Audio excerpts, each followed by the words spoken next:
আসসালামু আলাইকুম। আমি এখন আছি ঢাকা শাহজালাল ইন্টারন্যাশনাল এয়ারপোর্টে। আমি জীবনে অনেকবার এয়ারপোর্টে এসেছি।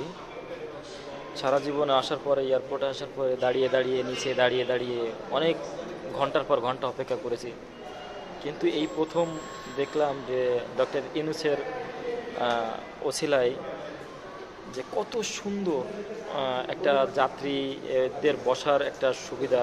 এই পাশে দেখতে পাচ্ছেন, এই পাশে হলো রেস্টুরেন্ট, মানে একদম সরকারি রেটে খাবার। এই পাশে আছে মহিলাদের ওয়াশরুম, মহিলাদের নামাজের স্থান। এই পাশে দেখতে পাচ্ছেন এটা এটা পুরুষদের নামাজের স্থান। সো মানে সবগুলোই ওই পাশে বিশাল এরিয়া, বিশ্রামাগার, মানে ফরেন বিদেশগামী যাত্রীদের বিশ্রামাগার। মানে এত সুন্দর যে করেছে, এত সুন্দর পরিষ্কার, এত সুন্দর সব কিছুই, মানে কি বলবো, সাজানো, মানে মনে হচ্ছে সাজানো একটা পার্ক।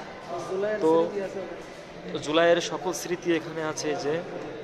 সো মানে আমার প্রথমে আমি যখন ঢুকছি তখন মনে হচ্ছিল যে এটা মনে হয় কোনো আমি একটা পার্কে বা কোনো একটা 5 স্টার রেস্টুরেন্টে ঢুকেছি, কিন্তু আসলে এটা হলো ফ্রি, সম্পূর্ণ ফ্রিভাবেতে একটা যাত্রীদের বিশ্রামাগার। সকল সুবিধা পাবে এখানে। মায়ের জন্য দুধ খাওয়ানোর ব্যবস্থা আছে, এখানে পুরুষদের নামাজের স্থান, ওইখানে মহিলাদের নামাজের স্থান, সকল সুবিধা এখানে সব কিছুই আছে।